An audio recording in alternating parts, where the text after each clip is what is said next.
morning, Jesus. Good morning, Jesus. Good morning, good morning.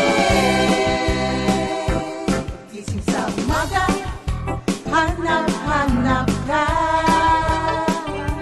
Lulod ng salita mo, nagbibigay buhay. Ang sarap namang malaman, may nagmamahal sa'yo. Salamat sa'yo, Panginoon. Walang pagsubok na di mo kakayanin mo. Sa bawat panalangin, ikaw ay diringgin. Ayon sa kanyang pangako, di kanya iiwan. Salamat sa'yo, Panginoon. O kay buti mo, Panginoong Jesus. Kay ganda ng buhay kong taglay. Sa'yo lang ang papuri, sa'yo lang ang luwalhati. Sa aking buhay, ikaw ang number one. O kay buti mo, Panginoong Jesus. Kay ganda ng buhay kong taglay. Sa'yo lang ang papuri, sa'yo lang ang luwalhati. Sa aking buhay, ikaw ang number one. Sa aking buhay, ikaw ang number one. Sa aking buhay, ikaw ang number one. Gising sa umaga, hanap-hanap ka. Lulod ng salita mo, nagbibigay buhay. Ang sarap namang malaman, may nagmamahal sa'yo. Salamat sa'yo, Panginoon. Walang pagsubok na di mo kakayanin mo. Sa bawat panalangin, ikaw ay diringgin. Ayon sa kanyang pangako, di kanya iiwan. Salamat sa'yo, Panginoon. O kay buti mo, Panginoong Jesus. Kay ganda ng buhay kong taglay. Sa'yo lang ang papuri, sa'yo lang ang luwalhati. Sa aking buhay, ikaw ang number one. O kay buti mo, Panginoong Jesus. Kay ganda ng buhay kong taglay. Sa'yo lang ang papuri.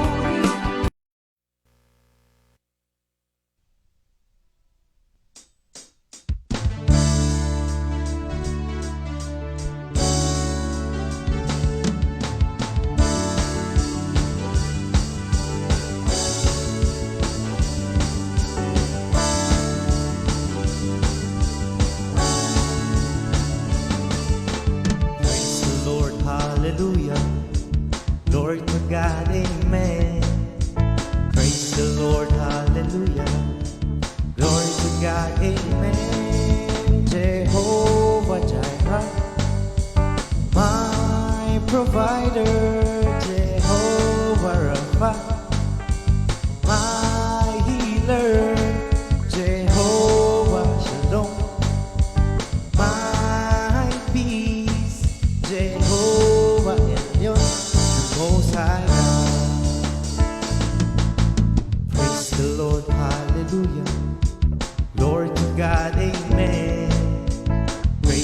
Lord, hallelujah. Glory to God, amen. Jehovah Jireh, my provider. Jehovah Rapha, my healer. Jehovah Shalom, my peace. Jehovah Elyon, the Most High God.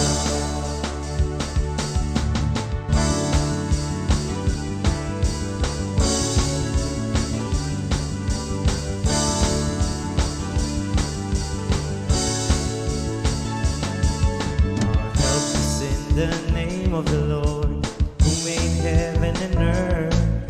Our help is in the name of the Lord, who made heaven and earth.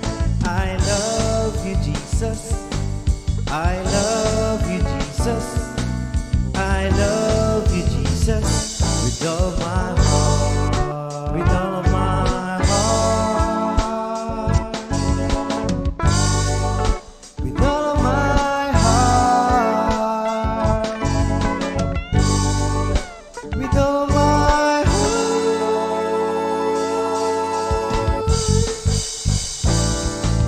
I love you, Jesus. I love you, Jesus. I love you, Jesus, with all my heart. Jehovah Jireh, my provider. Jehovah Rapha, my healer. Jehovah Shalom, my peace. Jehovah Elyon, the Most High God, the Most High God, the Most High God, the Most High God.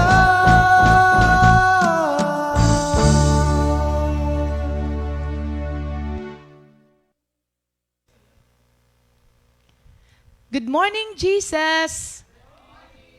Ayan, Huwebes ngayon, hindi ba? Tama.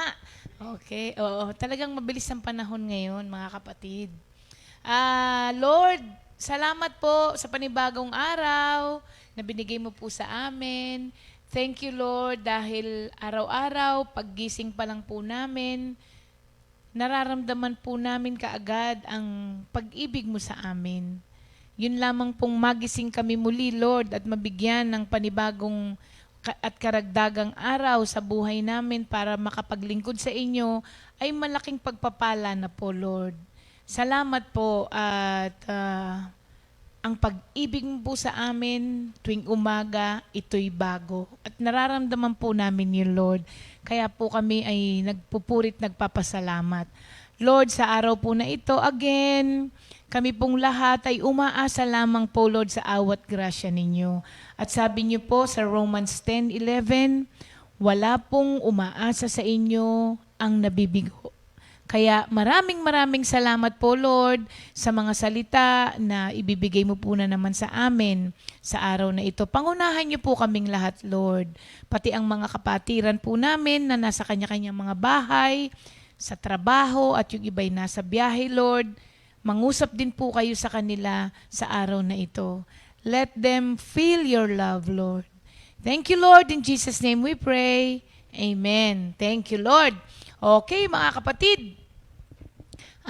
Unang-una po, nagpapasalamat po ako sa Panginoon dahil glory to God po. Yung mga kapatiran natin na nung nakaraan, Martes ba, pinakinggan ko yung boses ko. Pati ko natawa ako sa sarili ko.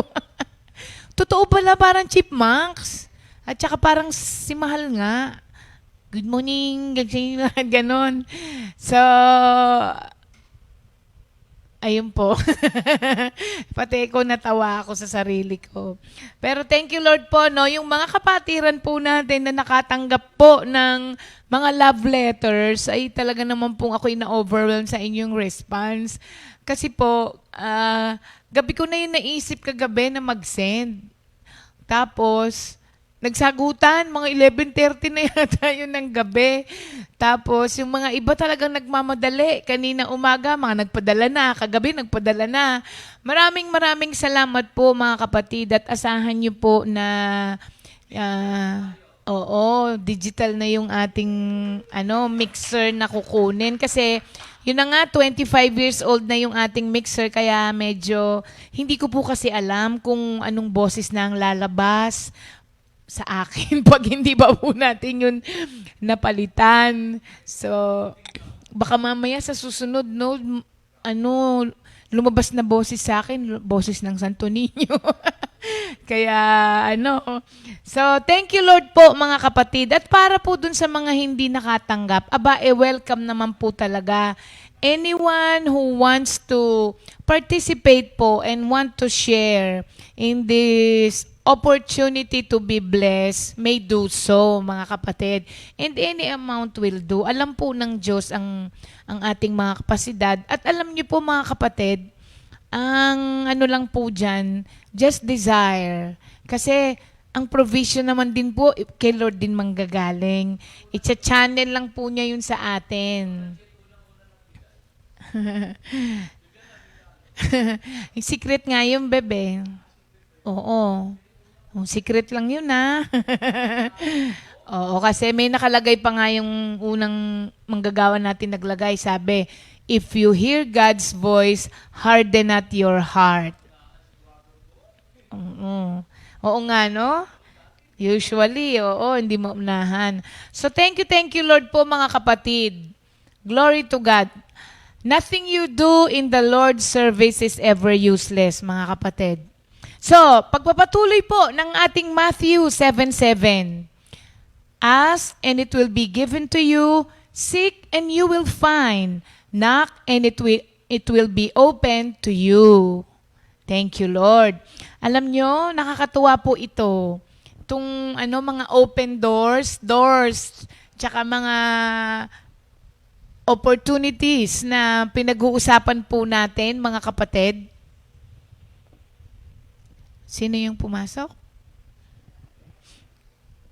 Okay. Good morning. Good morning sa kambal. Magkaterno ba sila? Okay.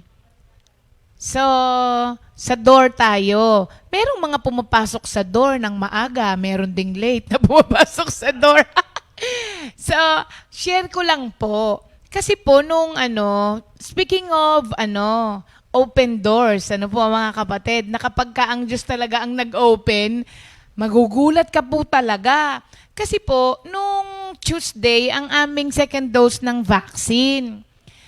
Nung na-share ko po sa inyo, yung unang namin, di ba? Yung first dose namin, talaga pong nandun kami sa kaduluduluhan ng ng pila. Ilang floor po ang ikot ng pila. Nandun kami sa dulo. So, sabi namin, andito na tayo, tiyagain na, no? Pero ang nakakatuwa po doon, sa umpisa pa lang, nag-open na po yung doors talaga para sa akin, specifically. Kasi, sabi ni Sister Sally, iwan na lang natin yung wheelchair ko, kaya ko namang maglakad. Sabi ko, sige, sigurado ka? Oo, sabi ni Sister Jen, Mami, 5th floor yun. Sabi niya ganun, dalhin mo na just in case mapagod ka. Sabi kong ganun. Yung pala, yun ang magiging pasis ko. Kasi, yung mga PWD pala, nandun sa unahan, na hindi namin, wala kaming kaalam-alam. So, ang nagpunta lang po doon, Sister Jenjen at si Sister Sally. Kasi si Sister Jenjen, nagbabaka sakali na baka isama na siya dahil siya yung assistant ni Sister Sally. A3 yun, di ba? Yung may mga comorbidities. So, ang nangyari, nakapila kami. Si Brother Boots, may PWD rin si Brother Boots, hindi rin niya alam, di nakapila rin siya. willing po kami talagang maghintay. Biglang tumawag si Jenjen, sabi niya, Tari, hindi po ako pwedeng injectionan. Kung A3 daw po ako at mag-a-assist kay Mami, isasabay po ako. Kaya, hali kayo dito, kayo magtulak kay Mami. Sabi niya ganun. Ay, sige, sabi ko, Butchoy, halika, PWT ka rin. Alam nyo, takbo po kami. Tapos nandun kami agad sa unahan. Di thank you Lord po yun. Ngayong second dose, sabi ko, ako talaga magtutulak kay Sally. Sabi ko, para damay na naman ako sa PWD niya. Kasi hindi nga pwede si Jenjen. Hindi ako talaga magtutulak. Eto na po. Yung announcement nung gabi, pinadala sa akin ni Jenjen. Sabi niya, ang nakalagay po, A to C, 7 to 9 a.m. B po kami, karamihan. Tsaka C, Bartolome. Tapos Cow. Ha? Belmonte. Oo. Si Joy. Sabi niya, paano po yun alis tayong maaga? Sabi ko, ay hindi. Sabi ko, GMJ muna tayo kahit anong mangyari. Unahin muna natin kay Lord. Bahala sila kung gusto nila tayo injection na o hindi. Sabi ko sa kanya nung gabi, tama po. Sabi naman ni Jenjen. So, pinabayaan namin po yun. Sabi ko, after na lang, unahin natin yung GMJ. Alam niyo po ba, pagdating po namin doon, sumakay kami ng elevator. Paglabas namin, sabi ko, ground pa lang to. Sasakay pala tayo ng ibang elevator. Tamang-tama, papasok yung mga ibang senior, di ba? Opo, papasok po kayo dito. Tapos sasakay ulit kayo ng elevator, sabi ng mga matatanda. Sabi niya, swerte nyo nga eh. Sabi, walang pila na ngayon. Kaninang haba-haba ng pila namin. Sabing ganon. Di paglabas pa lang namin, sabi, pinagpala. Hindi tayo swerte, pinagpala tayo. Tapos papasok pa lang po kami dun sa gate ng mall. Biglang may sumenyas na sa amin. Dito kayo sa kabilang gate, sabing ganon. Vaccine po kayo, sabi namin, opo. Tapos, oli kayo. Tinulak niya na si Sister Sally. Tapos, sabi niya, second floor tayo. Sabi ko, brother, fifth floor po kami. Parehas na lang po yan, ma'am. Sabi niya ganon. Ay, sige po. Sabi ko, brother, ako pong magtutulak sa kanya. Para sabi niya, oo ma'am, huwag kang mag-alala. Sabi niya, kasama ka. Sabi niya ganon. Kasama na kayong lahat. Talaga? Sabi namin, sige. Akyat kami na ganon, Dinala kami sa second floor. 4 kami. 4 tayo, di ba? 4 kami lahat. Tapos, alam niyo po ba yung mama, dire-diretso siya. Tapos nung nandun na kami, may nakaharang sarado. Pinabuksan niya yung nakaharang. Tapos dire-diretso kaming ganon. Tapos kinuhanan na yung mga ganyan namin. Tapos sabi nung isang babae, 4 po kayo? Sabi ko, opo, ako po mag-a-assist sa kanya eh. Sabi kong ganon. Tapos pinapasok. Sabi na kina Sister Joy, kapati po kayo kasama? Opo, isang sasakyan lang po kami. Sabi ni Sister Joy. Sabi niya, dapat isa lang eh. Sabi niya ganon. Anyway, pinapasok niya lang kami. Alam niyo ba yung diretsong pasok na ganon? Tapos inilagay na agad si Sister Sally doon sa i-injectionan niya. Natural, umupo na ako doon sa upuan. Nasusunod ako sa kanya. Tapos, dire-diretso na bakunahan kami yung mga nagpark ng kotse, sila Pastor at si Otan. Pagpanik nila na ganon doon sa para puntahan kami, nakaupo na kami, naghihintay na kami. Sabi niya, tapos na kayo? Sabi namin, oo. Hindi namin alam kung ano nangyari. Sabi namin ganon, speaking of open doors. Tapos alam mo, sabi nung mama na nagtulak, nakikita niyo po yun? Kita namin yung mga nakaupo. Parang ang pila nakaupo, ito isang haba ng worship center. Yung mga nakaupo pa lang yon. Sabi ni Jejenta, nakapaganyan po yun dun sa kabila. Sabi niya gano'n, nakita niyo po yun, dun po kayo dapat, ma'am. Sabing gano'n nung brother. Wala po kaming hininging pabor at wala rin po kaming sinabi. Basta itinulak si Sister Sally at nakasunod kaming 3, dire-diretso na po yun, mga kapatid. Wala pa tayong 15 minutos.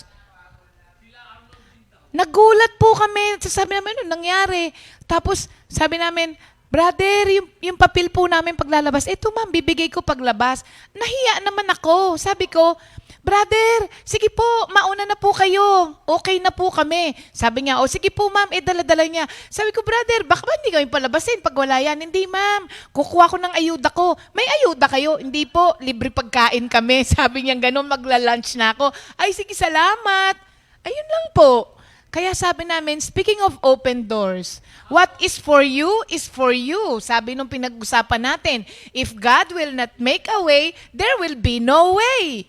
Hindi ba? And God can make a way when there seems to be no way. Sina Brother Arnold kahapon, binilinan din namin. Tapos alam nyo, kakaalis pa lang din nila, biglang tumawag si Arnold, Teng, tapos na kami. Ha? Sabi namin, talaga? Oh, tapos na kami, pauwi na rin kami, si Leia na lang inintay namin. Sabi gano'n. Oh, thank you Lord talaga, sa mga favor po talaga. At alam nyo ba, yung amin na natapat kami sa Sputnik is also a favor. Dahil yun po ang kauna-unahan at huli na ba yun? Hindi pa naman Yun po ang kauna-unahan na merong Sputnik sa Parañaque. At ang Sputnik ay pangatlo. Susunod siya sa Pfizer and Moderna.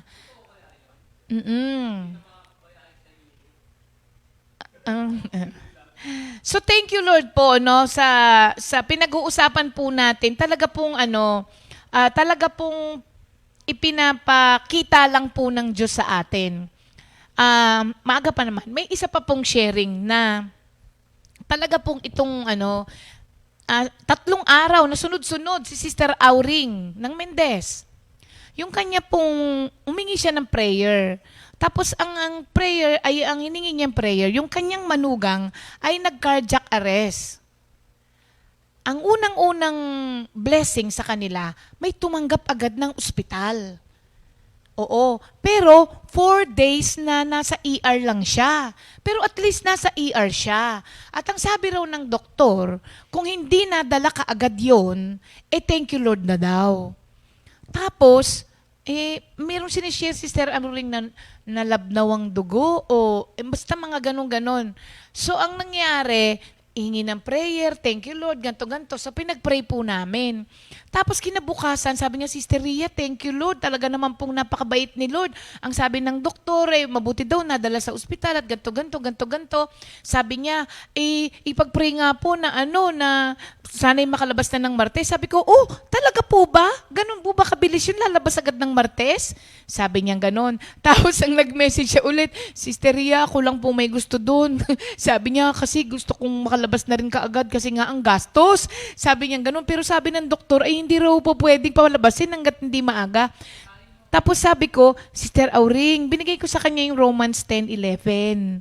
Sabi ko, walang umaasa sa Diyos na nabibigo. Sabi ko, wag po kayong mag-alala. Si Lord ang in control sa sitwasyon niya at hindi po nagpapabaya ang Lord. Sabi ko sa kanya. Tapos alam nyo, sabi niya, nagdaan yung mga araw, sinasabihan pang araw niya yung anak niya, na makiusap ka sa doktor na ilabas na. Kasi iniisip niya yung pambayad. Tapos alam nyo, sabi niya, naku, sorry talaga, Sister Ria. Talaga pong natetes ang ko dito. Sabi niya ganon. Isip ako ng isip doon sa mga gastusin. Milagro na nga yung ginawa ni Lord, ganto-ganto. Tapos alam nyo, kagabi, nag-message si Sister Auring. Sabi niya, sobrang nakakahiya talaga, sabi niya ganon. Basahin ko ha. Nanghingi nga ako ng permiso sa kanya Sabi niya sobrang pasasalamat kay Lord, napakagandang ginawa mula sa pagpasok sa ospital. Ambulansya, bigay lahat. Walang binayaran kung hindi swab test. Oo, dapat daw 120. Kaya sabi niya, napahiya daw talaga siya. Sorry Lord, sabi niya, isip daw siya ng isip sa mga bayarin at gusto niya niyang ipalabas kahit hindi pa ayos dahil nag-aalala sa bayarin. Yung pala, walang babayaran sila kung hindi yung swab test lamang. So, ayun mga kapatid, araw-araw po papatunayan ng Diyos kung ano ang kaya niyang gawin sa lahat ng mga nagtitiwala sa Kanya. At yan po ay yung ating pinag-uusapan. Meron pang isang nag-message sa akin, Sister Ria, sabi niya, pasama naman po sa prayer. Sabi niya, kasi po ako ay naoperahan sa matres. Sabi niya, pero lately po, nagkakaroon po ako ng spotting, sabi niya. parang ilang years na yung kanyang operasyon dun sa matres. Sabi niya, kinakabahan po ako. Sabi niya, kasi check up ko tomorrow, pasama naman po sa prayer. So, binigyan ko siya ng word, tapos pinag-pray. Tapos, alam nyo, kahapon, sabi niya, Sister Ria, thank you Lord po. Sabi niya, yun po palang natagas doon sa aking operasyon ay merong tahi na hindi natanggal. Ayun lang. Kaya daw po, nag-bleed. Tatanggalin lang yung tahi para maghilom. Tapos wala na. Di ba mga kapatid? Glory to God po talaga. Oo, talaga hindi nagpapabaya ang Diyos. Kaya po, itong pinag-uusapan natin na open doors and closed doors, kailangan po maging mapanalangin po tayo para sa ganun po mga kapatid ay malaman po natin ang pagkilos ng Diyos sa buhay natin. Pag sarado, wag po nating piliting buksan. Bubukas pong mag-isa yun when the time is right and if it is for you. Kung yun ang talagang pinapadaanan sa iyo ng Diyos, bubukas pong mag-isa yun kahit hindi niyo po pilitin, mga kapatid. Pero pag kayo po ay mapapahamak doon sa closed door na yon, balyahin niyo man yon, ay hindi po bubuksan ng Diyos dahil mahal niya kayo. Kaya lang minsan pinagtatampo natin yun kay Lord dahil ang akala natin, nandito ang magandang buhay. Pero ang totoo, ano po yun, sinadya pong i-close ng Panginoon. Ang pag-aakala lang po natin, alam natin lahat, pero siya po ang nakakakita ng kinabukasan, pero tayo hindi. Kaya, trust His leading. Now, sabi nung iba, pagka po mayroong opportunities presented to us, how will I know if it is from the Lord? Ito po yung mga questions na pwede po nating itanong sa sarili natin para maging guidelines po natin. Para malaman natin kung ang door of opportunity na inilahad sa atin ay sa Panginoon. Unang-una po, tanungin mo muna, have I prayed about this? Pinag-pray ko ba to? Kasi sabi sa Philippians 4:6, daan mo lahat sa panalangin. Di ba? Dadaan mo lahat sa panalangin. So, pinag-pray ko ba ito? Okay. Pangalawa, ito bang opportunity na ito will bring glory to God? Kapag ka ang sagot po ay no, do not. Okay? Sa 1 Corinthians 10:13, whatever you do, do it all for the glory of God. Ang sabi po doon. So, ito bang opportunity na to magbibigay ng glory kay Lord?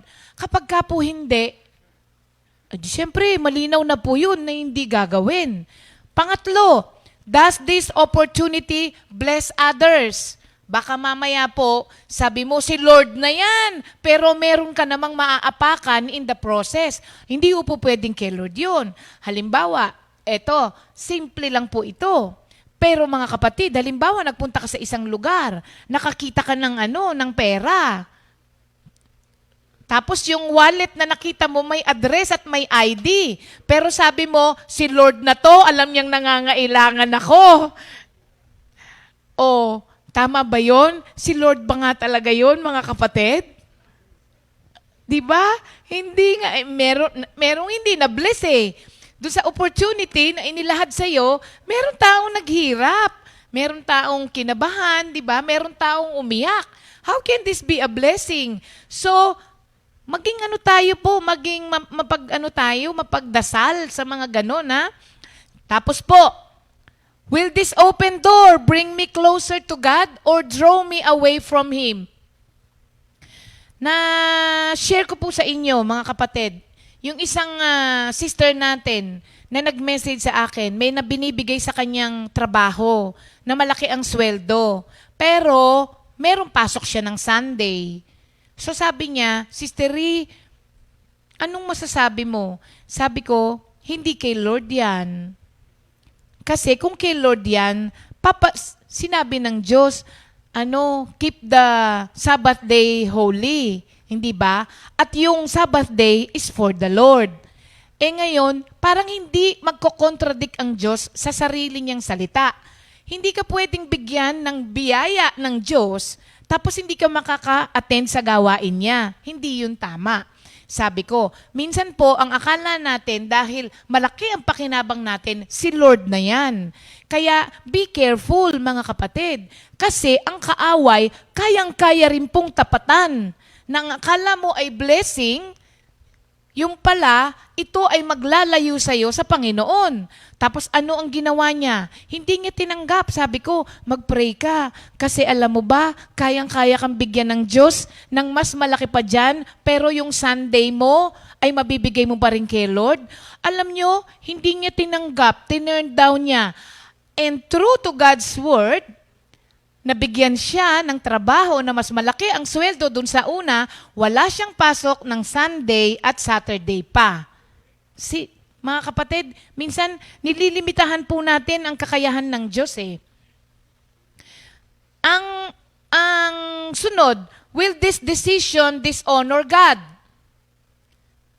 Mamaya, may explain ko rin po yun dun sa mga susunod pa. So yun po yung mga katanungan na wag tayong basta may opportunity na pumunta sa harapan natin, sunggab tayo ng sunggab. Hindi po. Kailangang ipag-pray nyo po muna at tanungin. Yan po ang kadalasan sa atin. Akala natin ang lahat ng mga material blessings ay nanggagaling sa Panginoon.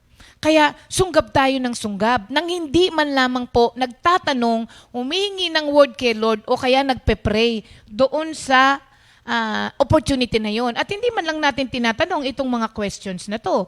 So if you have reasons to believe, mga kapatid, na ang Diyos ang nagsasara ng mga pinto na yon sa buhay natin, talaga pong the best way is to have an intimate conference with the Lord, mga kapatid, para meron tayong assurance na sa Kanya po. Meron pa ritong mga 4 na biblical guiding principles to remember sa mga ating mga opportunities na nakikita. Unang-una, Philippians 4:7, yung nasabi ko kanina sa inyo. Sabi, do not be worried about anything, but in all your prayers, ask God. So, pray about it muna ha. Put everything in prayer. Sabi niya, ask God for what you need. Ang sumunod po doon, sabi doon, and God's peace, which is beyond far understanding, will keep your hearts and minds safe in union with Christ Jesus. So, isang magandang basihan kapag may oportunidad na nasa harapan mo, meron ka bang kapayapaan?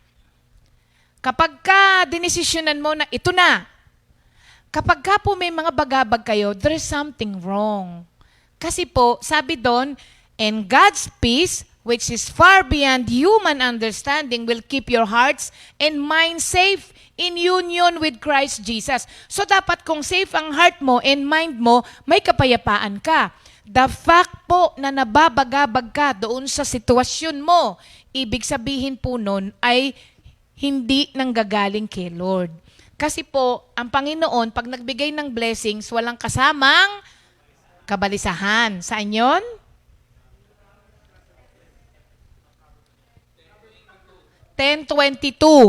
Proverbs 10:22. Ang pagpapalang nanggagaling sa Panginoon ay walang kasamang kabalisahan, mga kapatid.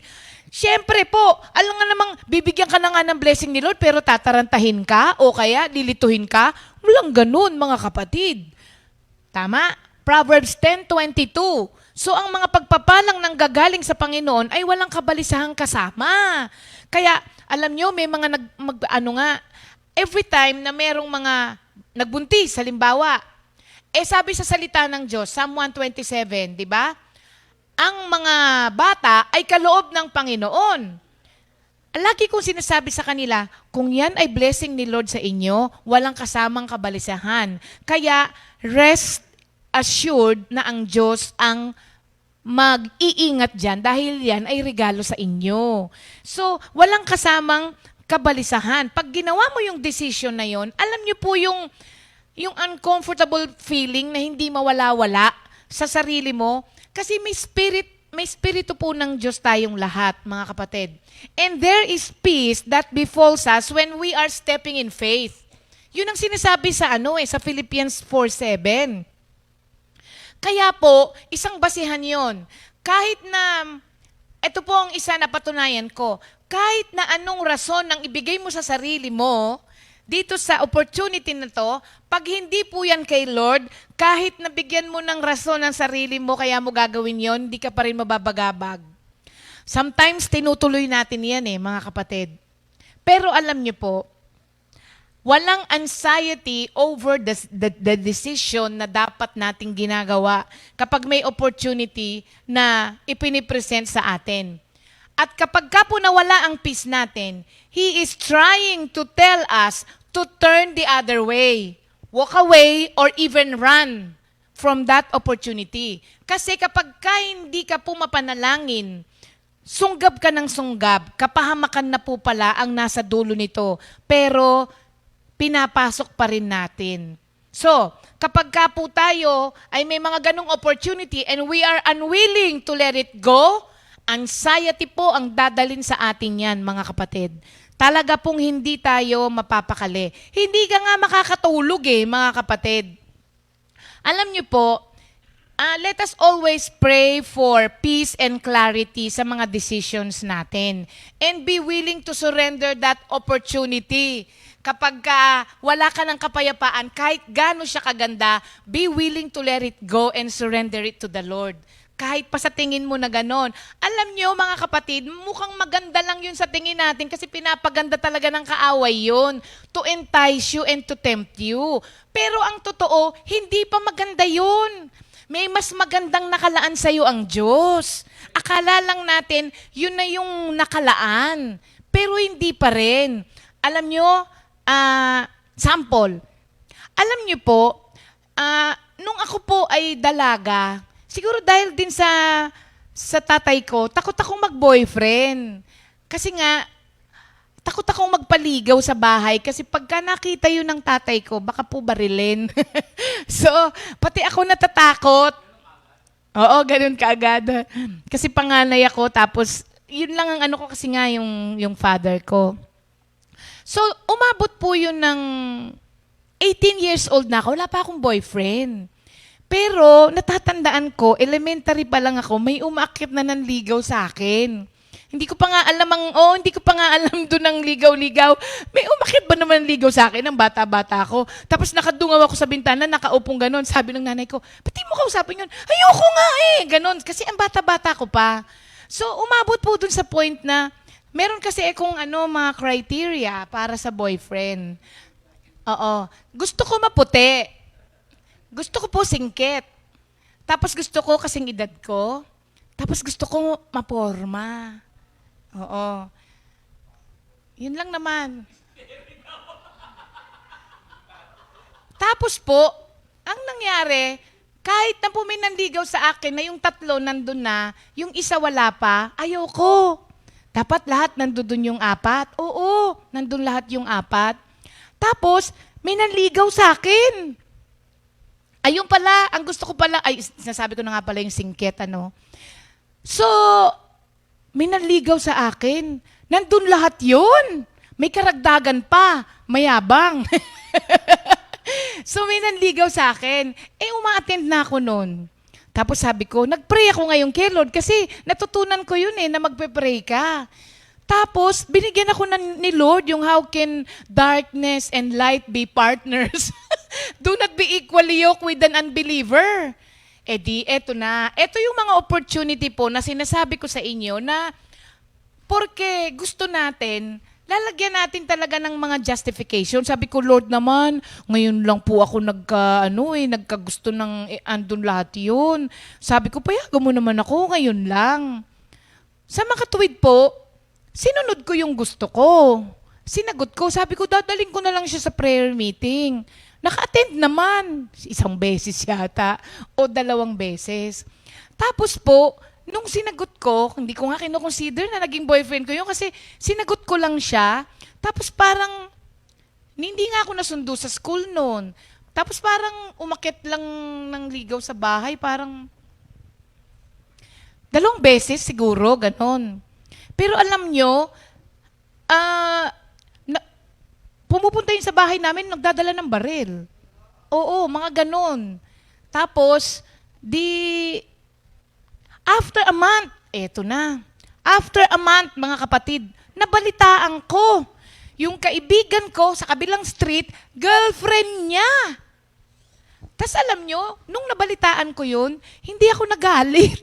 Sabi ko agad, yan na nga ba sinasabi ni Lord dun sa word niya kaya ayaw niya Sabi ganon. Tapos ang nangyari, nakipag-break ako. Tapos nung nakikipag-break ako sa kanya, umiiyak.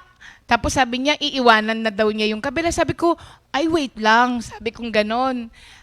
Bago mo iwan yon, sabi ko, lahat ng nakukuha mo doon, never mong makukuha sa akin. Sinasabi ko na sa'yo. Sabi kong ganon sa kanya. Kaya, wag na lang, doon ka na lang. Sabi kong ganon.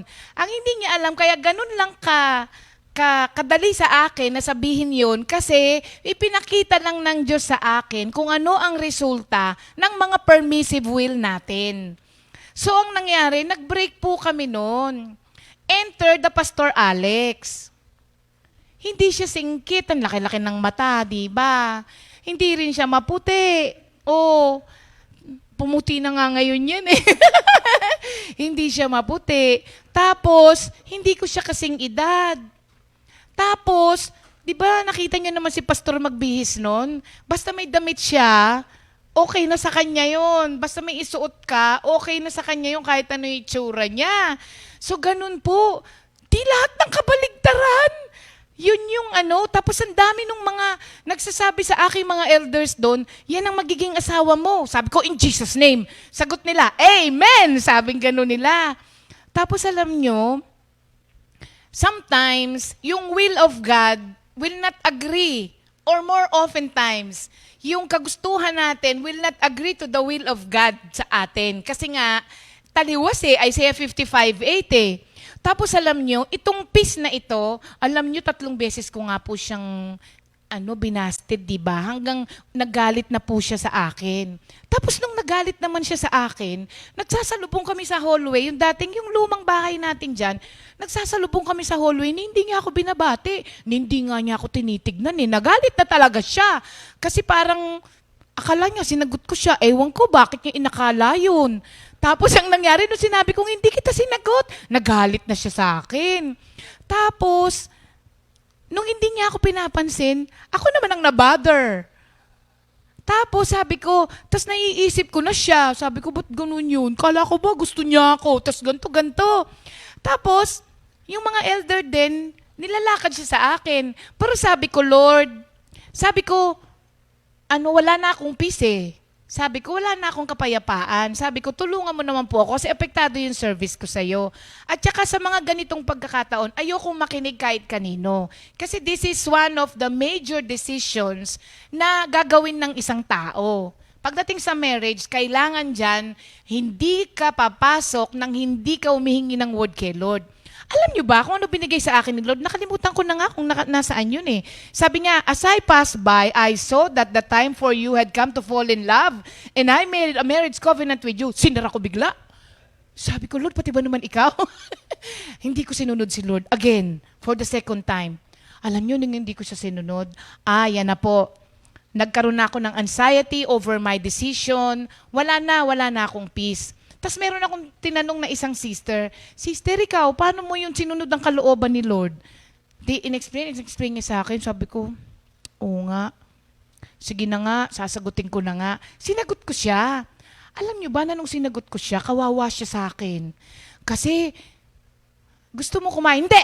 Ganun ako sumagot. Tapos, kada prayer meeting ko, sinusundo niya ako, ba't ka nandito? Ganun. Tapos, sasabihin niya sa akin, gusto mo ba kain muna? Hindi, uwi muna ako. Diretso sa bahay. Ganon. Tapos kung ako lang sa kanya, baka tinulak ko. Baka tinulak niya na akong ganon. Jeep pa yung sasakyan niya noon, yung jeep. Ganon po. Pero alam niyo, mga kapatid, habang tumagal ng tumagal, nakita ko yung kalooban ng Diyos. Sabi ko kay Lord kasi, hindi mo naman ako, Lord, ilalagay sa isang lifetime na relationship na hindi ako magiging maligaya. Hindi pwede yun kasi siya na ang pinag-decide ko dun Kaya kahit na nung una hindi ko gusto, ginawa ko yon dahil sa pagsunod ko kay Lord, dahil lang sabi ko, hindi mo ko ipapahamak, Lord. Walang ganon, sabi ko. Tapos alam nyo, ngayon ko naririp yung harvest or reward doon sa pagsunod ko na yun kay Lord. Kasi kung iba ang napangasawa ko, baka nagbubugbugan kami. Dahil hindi ako papayag. Hindi ko alam kung sino may black eye sa amin. Or, sabi ko nga kay pastor siguro kung nagkita tayo nung wala tayo kay Lord, para pares tayong umiinom. Sabi ko sa kanya. So, ngayon ko po nakita yung kung bakit napakahalaga nang meron kang word and yung willingness mo to obey that word. Kasi kahit may word ka, kung hindi mo susundin yun, wala rin po, mga kapatid. At yun po, yung kapayapaan na yun, ang sinunod ko. Sinunod ko yun. Tapos alam nyo, dun ko po nakita yung blessing. Alam nyo, kunyari lang po yung si Papa P, talagang gusto ko si Papa P. Kunyari lang po yun, pero kahit palitan nyo po ng 10 Papa P si Pastor, inyo na yun. Ha? P pa rin naman. Pastor. O hindi ba mga kapatid? So, yun po, you pray for peace and clarity doon sa mga opportunities na inaharap po sa atin, mga kapatid, para po hindi tayo magkamali. At isa na lang po, red flags. Yan. Tomorrow na? Thursday, Friday, Saturday. O sige, pwede pa. Oo. Yan po. Sharing na lang. Tomorrow na tong mga yung mga warning signs, ha? Na minsan, sunod-sunod na yung warning signs sa atin, nagbubulag-bulagan pa tayo. Tomorrow na po yun. So, balik po tayo dito sa peace na ito. Nung kami po ay nasa Amerika, ipon kami ng ipon, tas hanap kami ng hanap ng mga sale para sa mga workers. Kasi syempre, pagka may mga umuuwi, gusto namin naman kahit ano lang, may mga dala ka doon sa mga manggagawa. So hanap kami, may nakita kaming outlet, sa bundok na nga yun Tapos, may mga nag-sale na rubber shoes. Di siyempre, sabi ganun, iniipon namin. Ito, si anong worker, size ganito, size ganito. Ipon-ipon. Di siyempre, madami-dami yung nabili namin. Tapos, binayaran na po namin. Paglabas namin, nung nilalagay na namin sa kotse, tinanggal ko sa supot, sinalansan ko, sobra yung binigay sa amin kaysa sa binayad ko. Hindi kami napapakali sa ganun, mga kapatid. Tapos ang nangyari, bumalik kami sa store. Pumila kami, mahaba pila. Pumila ulit ako. Finally, nung na namin, sabi ko doon sa sabi niya, anong nangyari? Sabi ko, sobra yung binigay mo. Tapos sabing ganun nung lalaki, it's okay, it's my fault. Sabi niya, it's yours for free.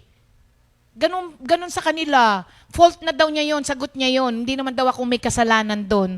Kaya hindi raw niya kukunin sa akin yon. Siya daw ang magbabayad na nun. Sabi niya, it's my fault, it's not yours. You can have it. Ganon, mga kapatid. Pero sinuli namin. Tapos, nung one time, meron dyan sa may Magallanes na factory, na pumila din kami. Namili kami nung mga, pang Christmas gift yun noon. Pumunta kami. Tapos nung nagbayad ako, pagkatapos binilang ko, sobra na naman. Alam niyo po, sinuli namin. Talagang bumabalik kami, sinuli. Sabi ko, sobra. Sabi ko, baka maghanap ka kasi sobra yung binigay mo. Sa amin pa nainis.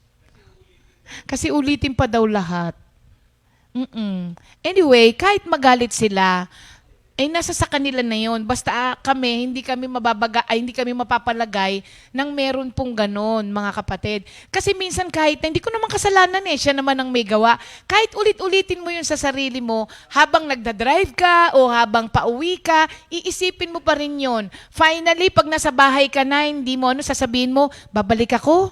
kahit na magastusan ka, babalik ako. Bakit? Para dun sa kapayapaan na nawala sa'yo, hanggat hindi mo itinutuwid, yung kamalian na yon na kahit na kamalian pa ng ibang tao. The fact na alam mo na may kamalian na naganap, whether it's your fault or it's the other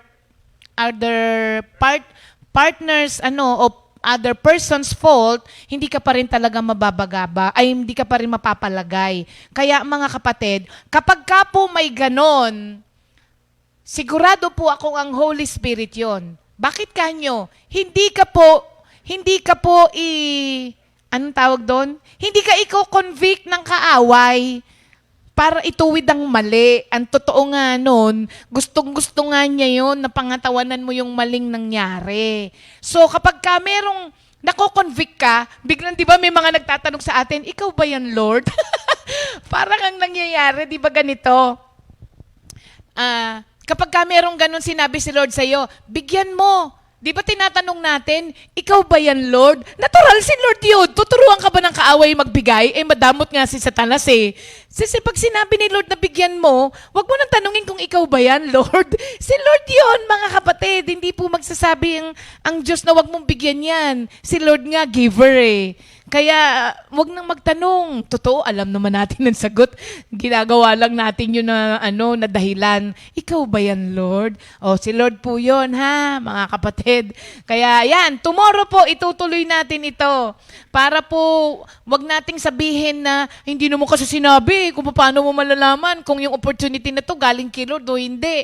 Sasabihin namin lahat sa inyo at kayo po ang magde-decide doon. Para pagdating ng araw, wag nyo kami sisihin na hindi namin sinabi yun sa inyo. Ayan. Thank you, Lord po. Glory to God. Okay, mga kapatid.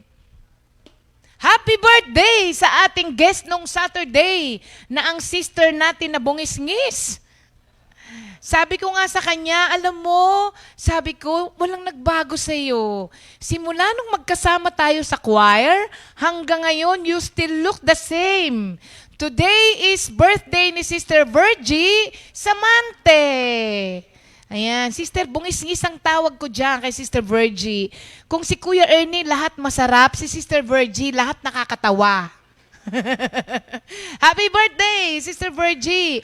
At birthday din ngayon ni Sister Gemma Balester ng ating Los Baños Outreach. Sister Gemma, happy birthday! At happy birthday! Kapatad, na si Brother Ferdinand Manuntag ng ating Kapas Outreach. Brother Ferdy, happy lechon! Oo, hindi na natin natikman yung lechon ni Brother Ferdy, no? Nakahanda na siya nung bago mag-lockdown. Actually, siya ang first destination talaga namin pag norte. Diba? Papunta tayo sa kanya, tapos Panikitarlac, Pangasinan, Baguio. Sabi niya, dito na po kayo mag-lunch. Ay, sige, gusto namin matikman yung lechon. Si Lord na yun. Mapapahamak daw tayo doon, baga. Kinlose ng Diyos ang door and no one can open it. Happy birthday, Brother Ferdy. Thank you, Lord. Sister Jam, kantahan natin sila.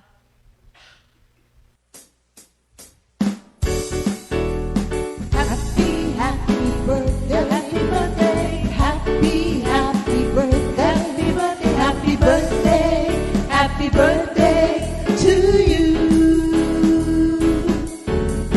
Happy birthday, happy birthday, happy birthday, happy birthday to you.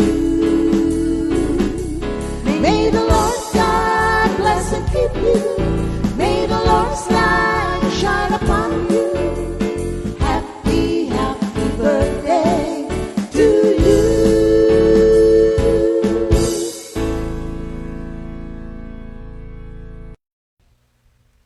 Glory to God. Happy birthday, mga kapatid. Okay. Ngayong araw na to, diba? Talagang ang laging sumasagot ng ganap at kasiyasiya, alive in Christ. Tayo ka na. Sister Sally! Ay, hindi siya alive ngayon. Sabi niya, ay! Halika, Tita Sal.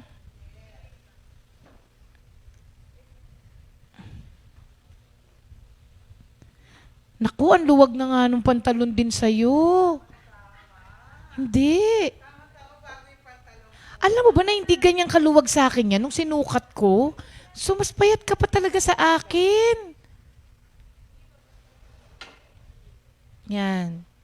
Mas payat ka pa talaga sa akin. Grabe, okay. Di pa naka-on yata yung mic mo.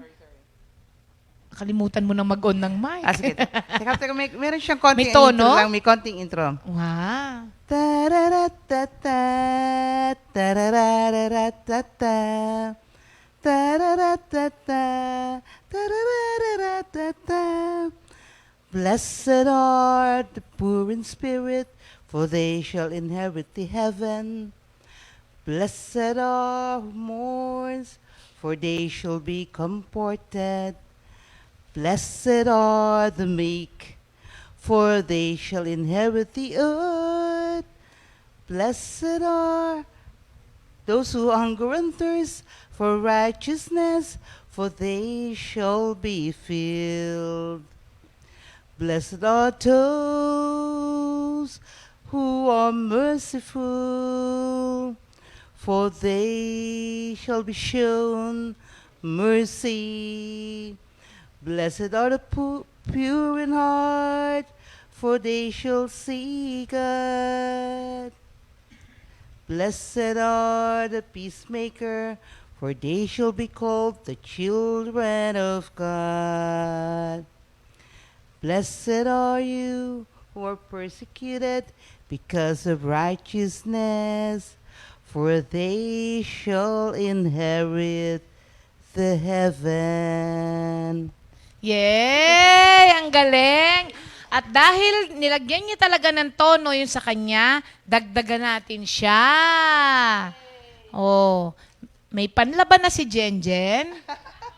Bibigyan pa natin ng... Wait, ako naglalaban na. Wow! Naglalaban na raw si Sister Sally. Oh, bigay mo kay Lola. Oh, ayan. Congratulations kay Sister Sally. Hindi ba? Alam nyo, nag-e-effort talaga siya na ano. Okay. Dahil ano, maganda yun para hindi nawawala sa kanya, hindi ba? Glory to God. At dahil po nung nakaraang Martes, si Sister Connie pala, nung nagri-ring, ay meron pasyente na ina-attenan nung time na yon. Pero right after talaga, tumawag siya. Kaya lang, na tayo nag-newsong na tayo. Kaya sabi niya, pwede po ba? Ngayon po akong Webes. O, sige. Tawagan na natin si Sister Connie, mga kapatid ha. At talaga namang natawag po siya. Ayan. Dahil... Hindi ko lang alam. Naka-online siya ngayon? Oo, naka-online pala. O, tawagan na natin si Sister Connie. From California. Kaya, ayan.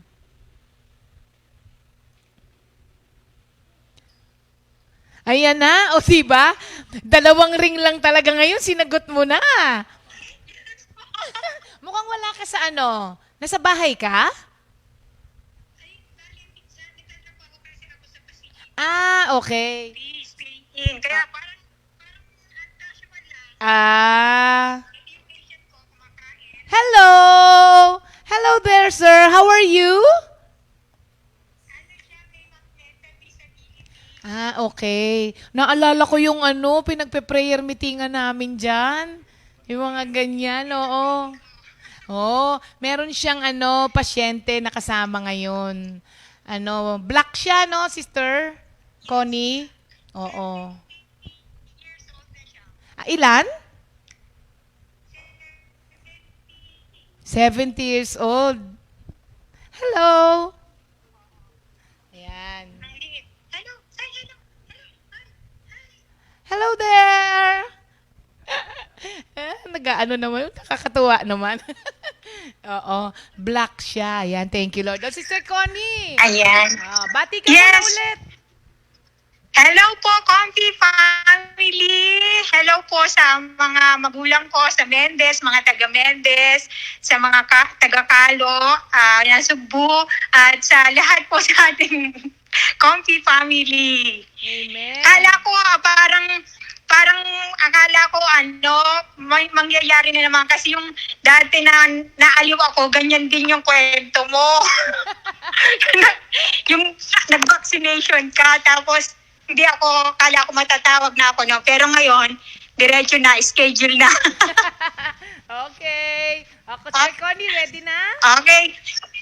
Okay, ready na po. Okay. So, kay mag-start na po ako. Blessed are the poor in spirit, for there is the kingdom of heaven. Blessed are those who mourn, for they shall be comforted. Blessed are the meek, for they shall inherit the heaven. Blessed are those who hunger and thirst for righteousness, for they shall be filled. Blessed are those who are merciful, for they shall obtain mercy. Blessed are the pure in heart, for they shall see God. Blessed are those who are persecuted, for they shall be called the children of God. And blessed are those who are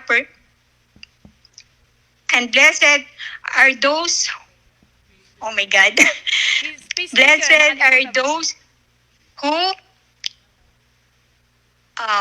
blessed are those who, oh my God, what? Peacemaker. Blessed are those who are persecuted for righteousness sake. righteousness, for the righteousness. Oh wait, tama ba? Blessed For righteousness sake. for righteousness sake, for there is the kingdom of heaven. Thank you, Lord. God bless you. God bless us all. The beatitude. Ayan, thank you, Lord. Pag napahuli na, nagkamali. Kinabahan ka na naman? Okay. Hello? Kinabahan ka na naman? Hindi na ako kakabahan ngayon. Sabi ko, Lord, ayaw ko na pong kabahan.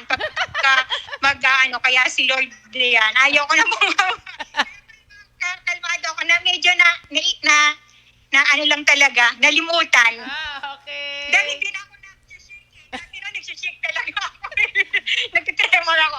Ngayon hindi na, no? Okay po, yung nice ko po ay pakibigay na lang po kay Sister Ben. Sister Beng. Asan si Beng? Ayan, present. Yun daw, regalo ni Sister Connie ay mapupunta kay Sister Beng. Kay Sister Beng. Halika, halika. Bigay mo, ayun. Ayun. Kay Sister Maripas. O, dali, bigay mo kay Sister Maripas. Magtrabaho ka.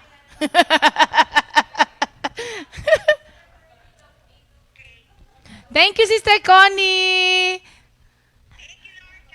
God bless you, kapatid. Bye-bye.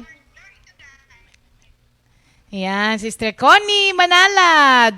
Nakakatuwa, no? Nasa facility siya, tapos nakikinig siya. Tapos nandun yung niya, parang yung babe, parang si Elizabeth. Natatanda mo si Elizabeth? Yung black na Oo, kasi may prayer, nung nasa LA tayo, may prayer meeting tayo sa mga convalescent homes. Ngayon, facilities na yung mga tawag.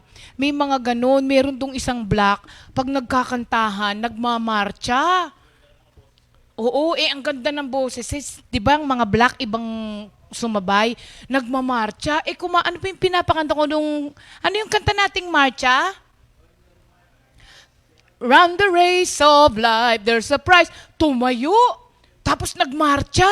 Tapos pumunta sa harap ko. Ganito kalapit ang mukha niya sa akin. Kinakabahan ako dahil kasi minsan bigla na lang nag-aano yung mga mga pasyente. Kasi nga yung iba medyo wala na dun sa nila. Oo, sa Katinuan, ganon. Alam nyo, meron nga doon, naka-wheelchair siya na babae. Di after na nung prayer meeting, yung I love you with the love of the Lord. God bless you, God bless you. Tapos, hinatak akong ganon, hinatak ang kamay ko nung isang babae na naka-wheelchair. Sabi niya, you're a very beautiful young lady. Sabi pa niya sa akin, oh, thank you. Sabi kong ganon. Tapos biglang hinatak niya ako. Sabi niya, you have to help me get out of here. Sabi niya ganon. Nagpapatakas sa akin. Itakas ko daw siya doon sa facility. Ganun doon. Kaya parang habang nagpe-prayer meeting ka, medyo kinakabahan ka kasi parang anytime, parang may pwedeng gawin sa'yo. Oh, may nandudura doon. Tapos merong isa gumaganon. Pag kumakanta, pag kumakanta, gumaganon siya. Tapos sabi niya gumaganyan siya. Pag kumakanta. Tapos pagka magpipreach siya si pastor, gaganon siya. Gaganyan talaga siya. Sabi sa akin, tell him to stop. Tell him to stop. Gumaganon siya. Pero pagkakanta na, gaganon na siya. Gaganyan na siya. Tapos gumaganon pa siya habang kumakanta. Naku, iba-iba dun mga kapatid. Iba-iba talaga. Thank you, Lord.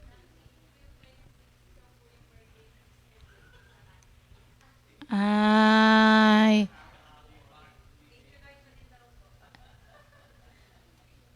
Kasi hindi namin naramdaman birthday mo noon. Kaya ngayon ka namin binate. Ikaw talaga. Ayaw mo noon, 2 bati sa birthday namin. 2 bati namin sa birthday mo. Ibig sabihin nun, Tita Birds, bumalik ka rito. Ayan. Ayan. Thank you, Lord, mga kapatid. Dako na po tayo sa ating new song ngayon. New song nung nakaraang, nakanta ni Sister Connie, God Forever. Our God Forever. Kinanta ni Brother JJ Orlina. At susundan na po yan ng isang kamanggagawa natin na magbabahagi ngayon ng resurrected life again. Thank you, Lord. Newness of life.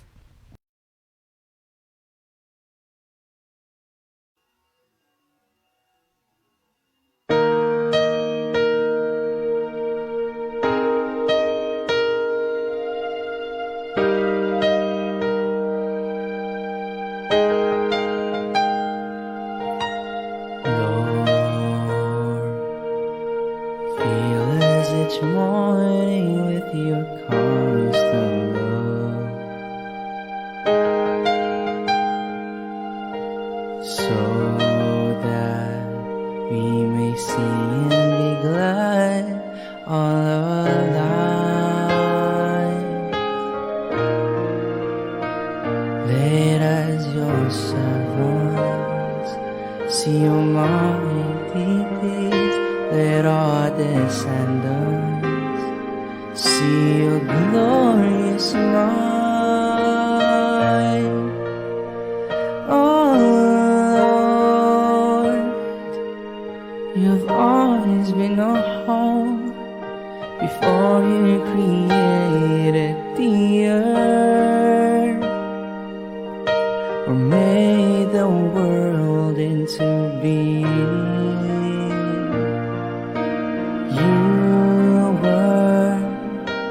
Eternally God, and will be good.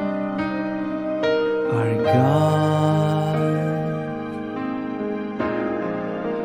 God forever.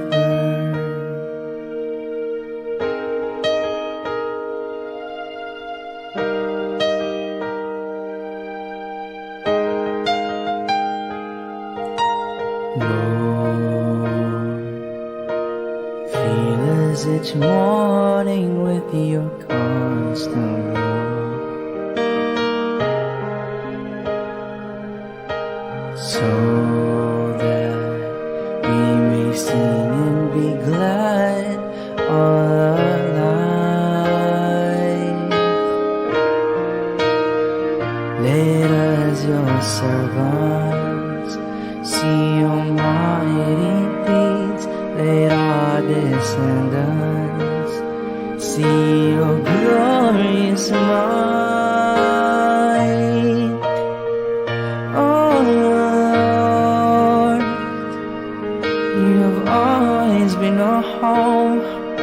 before He created the earth, or made the world into being. You were eternally God and will be God.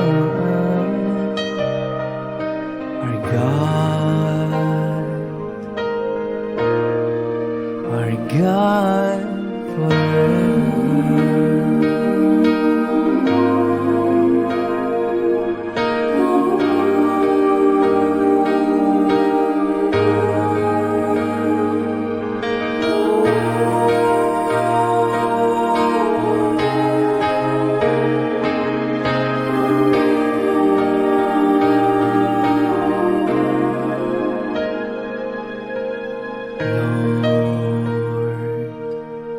Fill us each morning with your constant love,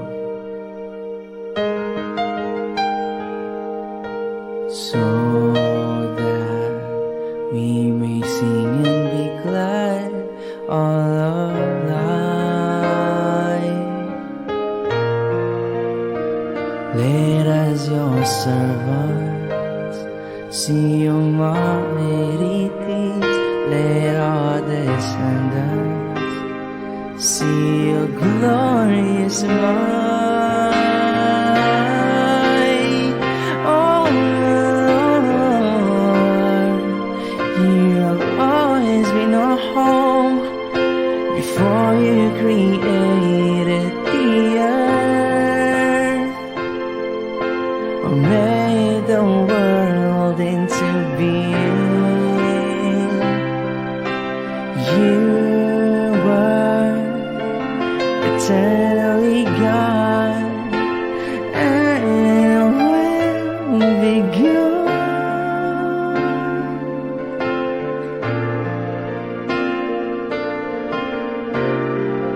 Our God forever.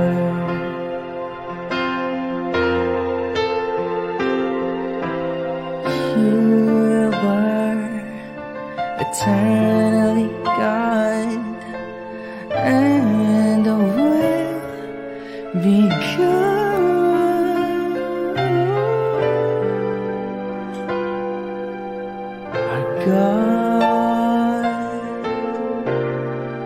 Our God forever.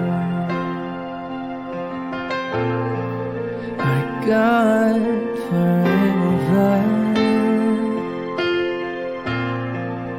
Our God forever.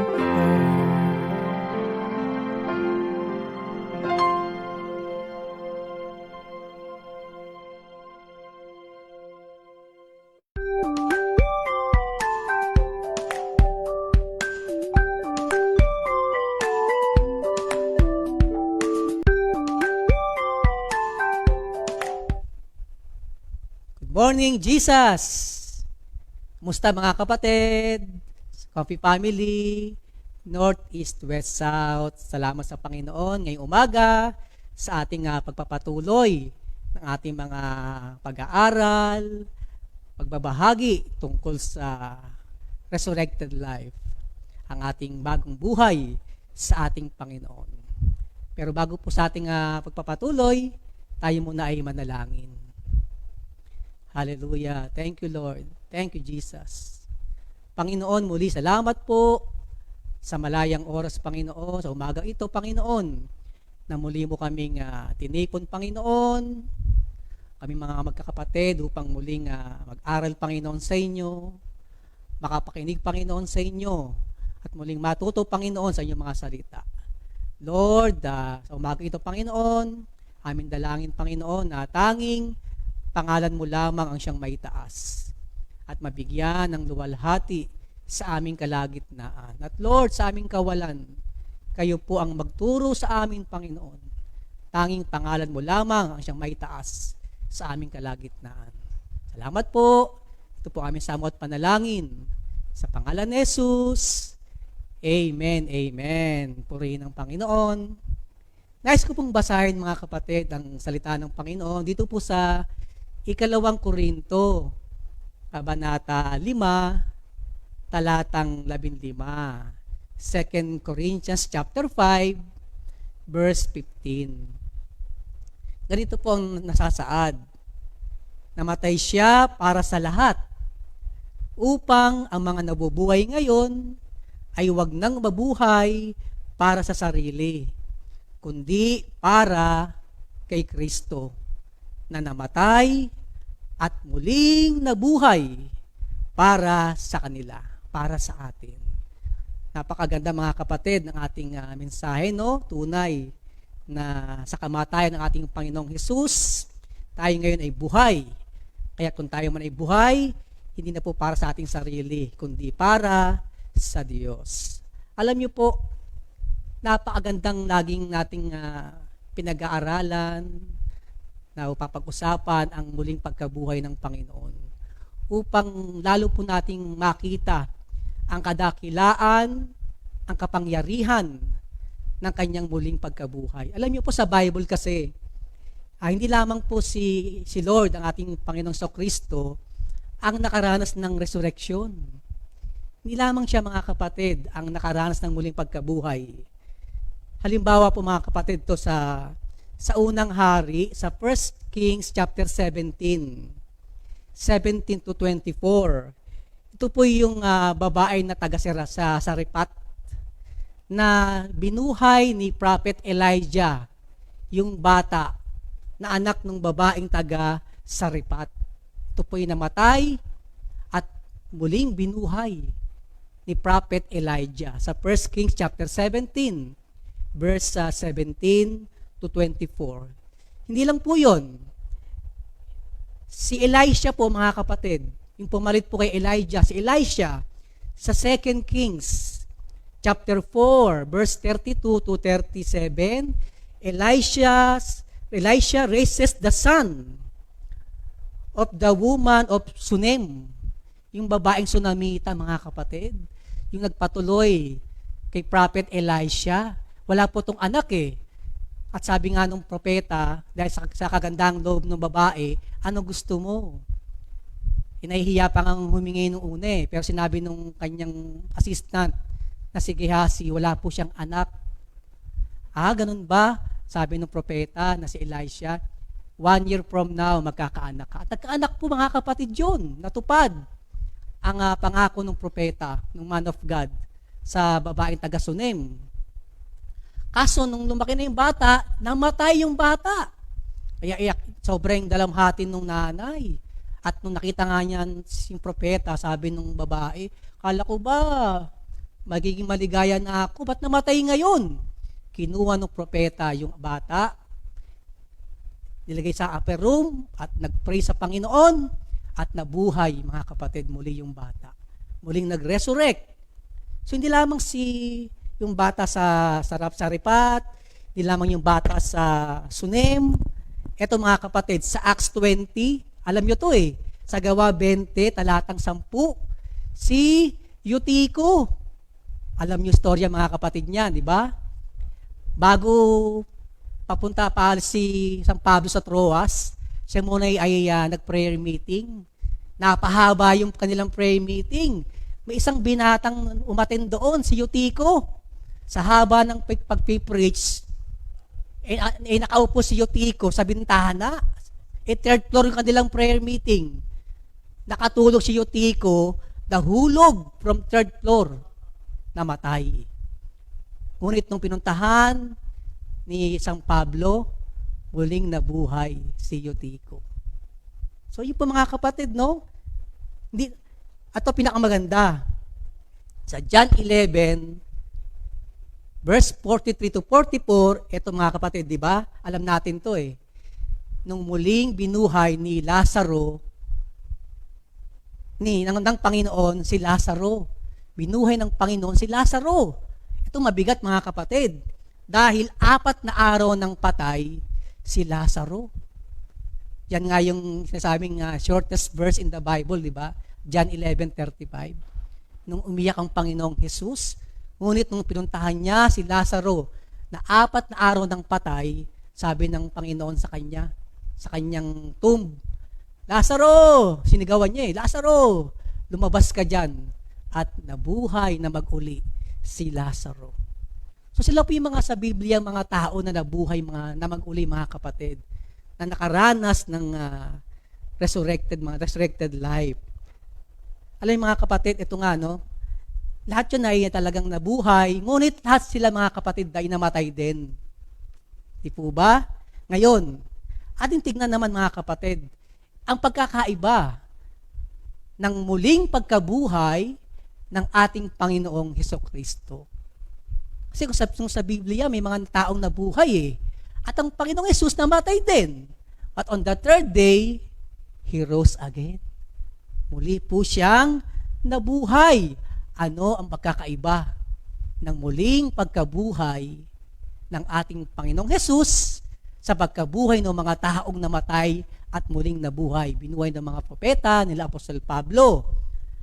Alam mga kapatid, dito pinapakita yung muling pagkabuhay ng Panginoong Hesus, the greatness and the power of His resurrection.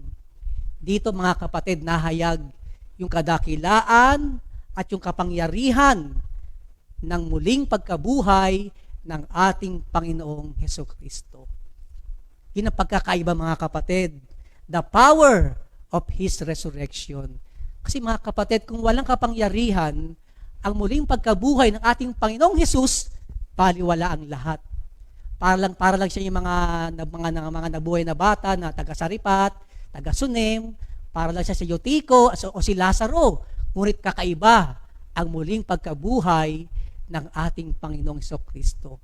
May kadakilaan at kapangyarihang kalakip ang muling pagkabuhay ng ating Panginoong Hesukristo. Alam nyo, sa Psalms 8 verse 3, in God's creation, nung nalikha ng Diyos ang sansinukob, sabi ng Psalms 8:3, when I consider your heavens, the work of your fingers. Alam nyo, nung nilikha ng Panginoon ng sanlibutan, ang lahat-lahat, ang ginamit lamang ng Panginoon, daliri lamang. Siya lamang ang nagko-command, let there be light. Let there be moon, stars, plants, vegetations. Lahat mga kapatid, the work of His finger only. Ngunit, in Christ's resurrection, sa Psalm 77, verse 15, God uses His mighty arm to redeem His people. Ulitin ko Psalm 77, verse 15. God uses His mighty arm to redeem His people. Ano kaibahan mga kapatid? Sipin nyo, nung nalikha ng Panginoon ang lahat-lahat, mga kapatid, ng bagay, daliri lamang. Ngunit, nung kanyang muling bubuhayin na ang Panginoong Kristo, ginamitan niya mga kapatid na kanyang makapangyarihang braso. Di ba kapag may kaaway tayo, hindi naman sinasabi ng humahamon sa atin, dinadaliri mo yata ako Di ba? Hindi naman. Sinasabi sa'yo, binabraso mo yata ako Ganon mga kapatid. Alam ng Diyos na sa kanyang muling bubuhayin niya ang Panginoong Hesus, may opposing force. May hindi papayag. Kaya God uses His mighty arm to raise Jesus Christ from the dead. Ganon kadakila at kapangyarihan ginamit ng ating Diyos upang muling buhayin ang ating Panginoong Hesukristo. Ang dakilang kapangyarihan ng Diyos, His mighty spirit, mga kapatid, na kanyang ginamit upang muling buhayin ang ating Panginoong Hesukristo. Ito maganda. And that power is working in us, sa ating mga sumasampalataya, tumanggap, nanampalataya sa ating Panginoong Hesukristo. Yun ang kaibahan, yun ang kapangyarihan ng muling pagkabuhay ng Panginoon na taglay ng lahat ng tumanggap sa Panginoong Hesukristo. We now possess, mga kapatid, the renewing power of God. Kaya nga tayo nagkaroon ng new life, a resurrected life. Nabago tayo mga kapatid, nabago ng kapangyarihan ng kanyang spirito ang ating buhay. Ako lamang mga kapatid, kung aking babalikan yung aking buhay, naku, alam ng mga dating worker yan na na-assign sa Pulog prayer group. Doon po ako galing mga kapatid. Galing din ako ng prayer meeting. At tunay mga kapatid, alam niyo ako yung number 1 na hindi umatid sa prayer meeting namin. Pinapagsaran ko nga ng pintuan yung mga worker mga kapatid. Dahil ayokong makapakinig ng prayer meeting. Katwiran ko noon, nung binata pa ako, pang matanda lang yan. Tsaka baduy, ang corny, taas-taas ang kamay. Ganun katwiran ko mga kapatid. At syempre, makamundo makamundo ang isipan, makamundo ang pamumuhay. Ngunit salamat sa kapangyarihan ng muling pagkabuhay ng ating Panginoon, mga kapatid. Unti-unti, binago ng Diyos ang buhay ko.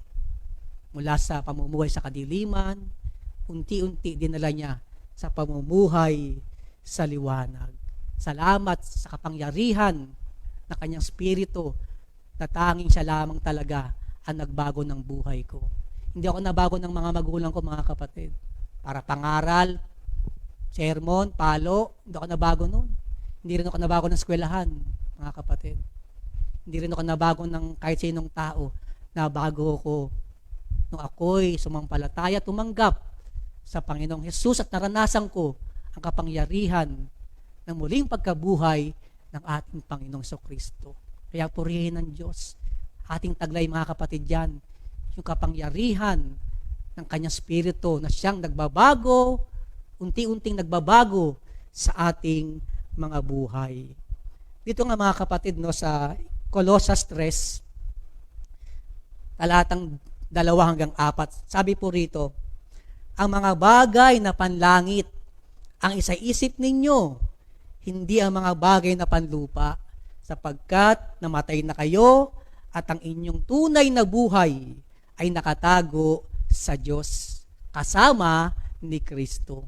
Yan ang katotohanan mga kapatid. Yan ang buhay natin ngayon. Na kung tayo man ay buhay mga kapatid, ang ating buhay ngayon ay hindi na po nakatuon mga kapatid panlupa, kundi panlangit na. Bakit? Sapagkat namatay na tayo mga kapatid at ang ating tunay na buhay ay natatago sa Diyos kasama ni Kristo. Yung lagi nga nating nakikitang ehemplo, di ba? Para bang yung isang ballpen, inilagay mo sa loob ng isang Biblia. So yung ballpen, ikaw yun. Nilagay mo sa loob ng Biblia. Wala na yung ballpen, hindi nakita yung ballpen. Nakikita na yung Biblia. Ganyan ang ating buhay mga kapatid. Natatago kay Kristo, kasama ni Kristo, natatago mga kapatid sa buhay ng Panginoon. Kaya salamat sa Panginoon sa bagong buhay na kaloob ng ating Panginoon sa atin. Dito nga po sa Romans chapter 8 verse 11, sabi po rito, kung nananahan sa inyo ang Espiritu ng Diyos na siyang muling bumuhay kay Kristo, siya ang muling bubuhay sa inyong mga katawang mamamatay sa pamamagitan ng kanyang Spiritong nananahan sa atin. Tunay mga kapatid. Alam nyo, grabing biyaya, mga kapatid, ang ating tinanggap nung tayo sumampalataya sa Panginoong Hesus. Hindi lamang tayo nagkaroon ng resurrected life. Hindi lamang tayo na born again.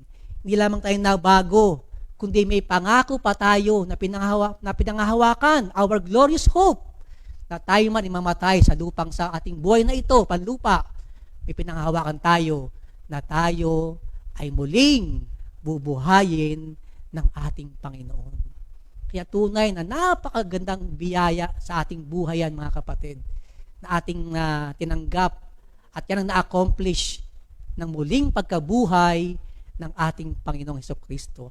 Ating ngayon nararanasan ang kapangyarihan, ang kadakilaan ng kanyang muling pagkabuhay. Purihin ng Panginoon. Thank you, Lord. Ako po bago magtapos ako po aawit para sa Panginoon sa bagong buhay na aking taglay sa Kanya. Purihin ang Panginoon.